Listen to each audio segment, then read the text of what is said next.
할렐루야, 사무엘 하 21장에서 24장까지 말씀 묵상입니다.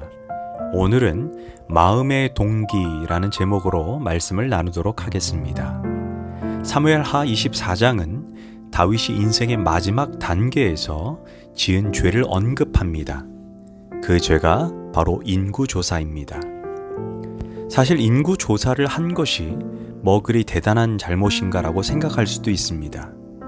사실 성경에서도 인구조사 자체를 금지하지 않았습니다. 그런데 오늘 본문 묵상에서 다윗이 인구조사를 한 일로 인해 3일 동안 이스라엘 전체에 전염병이 돌고 7만 명의 장정들이 죽게 되는 충격적인 사건이 발생하게 됩니다. 왜 인구조사로 인해 심판을 받게 되었는지를 살펴보도록 하겠습니다. 그 출발점이 사무엘 하 23장에서 시작됩니다. 다윗은 인생의 말년에 천하무적의 30인의 장수들과 전차 부대를 소유하게 됩니다.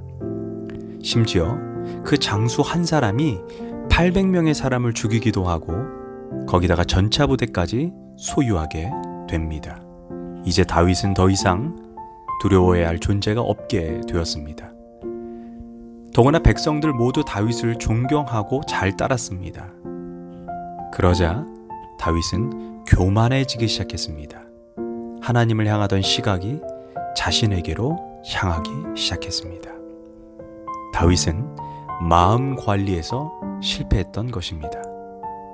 그러면서 인구조사를 하게 됩니다. 그 마음의 동기가 자신의 힘과 위대함, 권세가 얼마나 대단한지를 주변 사람들과 주변 나라들에게 자랑하고 싶었던 것입니다. 바로 다윗의 마음에 교만함이 들어온 것입니다. 사실 젊은 시절 다윗은 어떤 고백을 했습니까? 야훼의 구원하심이 칼과 창에 있지 아니함을 이 무리에게 알게 하리라. 전쟁은 야훼께 속한 것인즉 그가 너희를 우리 손에서 넘기시리라. 이는 그가 골리앗 앞에서 고백했던 고백입니다. 그는 인간의 칼과 창, 인간의 숫자에 의해서 전쟁의 승패가 달린 것이 아닌 것을 그는 분명하게 알고 있었습니다. 오직 전쟁의 승패는 하나님의 손에 달려 있다는 것을 그는 알고 있었습니다. 그런데 어느 날 그 순수한 마음은 사라지고 마음이 부유해지기 시작한 것입니다. 이제 그는 인구조사를 통해 내가 이 정도까지 되었구나. 나의 위상, 나의 능력을 과시해야겠다라고 생각한 것입니다. 그런데 정말 무서운 것은 다윗의 이런 내면에 숨겨진 마음, 숨겨진 패부, 그리고 마음에 감추어진 동기를 하나님은 정확하게 살피시고 보고 계셨던 것입니다. 그리고 다윗의 이러한 마음의 태도와 동기를 보시고 3일 동안 이스라엘 전체에 전염병이 돌게 하고 7만 명의 장정들을 모두 죽게 한 것입니다. 여기에서 주목해야 하는 것은 하나님은 우리가 행동으로 짓는 죄악만 죄라고 보시는 것이 아니라 우리의 내면, 우리의 생각, 우리의 마음의 동기까지 샅샅이 살펴보신다는 것입니다. 우리들은 이 점을 놓쳐서는 안 됩니다. 예수님은 말씀하셨습니다. 계명에 너희가 간음하지 말라 하였다는 것을 들었으나 나는 너희에게 이미 음욕을 품고 여자를 보는 자마다 마음에 이미 간음하였느니라. 이 백성이 입술로는 나를 공경하되 마음은 내게서 멀도다. 또한 너희가 각각 마음으로부터 숨겨진 곳으로부터 형제를 용서하지 아니하면 나의 하늘아버지께서도 너에게 이와 같이 하시리라.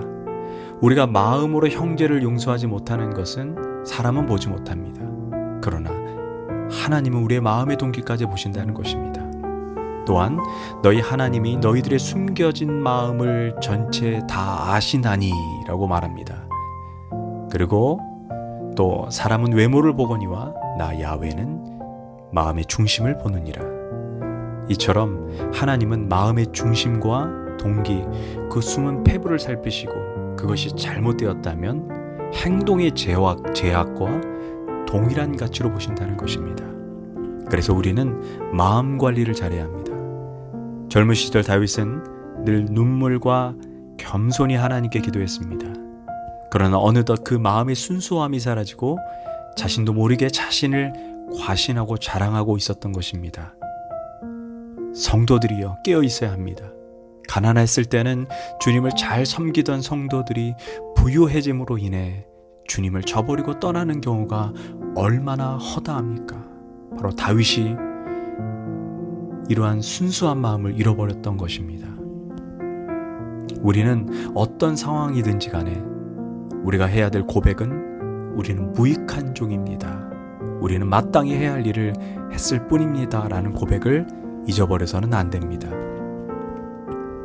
만약 이러한 태도를 잃어버렸다면 젊은 시절 모든 것을 주님께 던져서 드린 모든 헌신, 모든 희생, 모든 봉사, 모든 물질, 마지막에는 자신의 공로, 자신의 능력으로 바뀌게 되는 것입니다.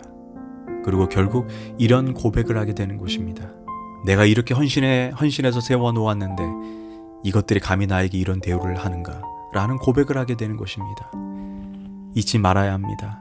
사람에게 대우받은 만큼 우리는 하늘나라의 상급을 잃어버린다는 것입니다.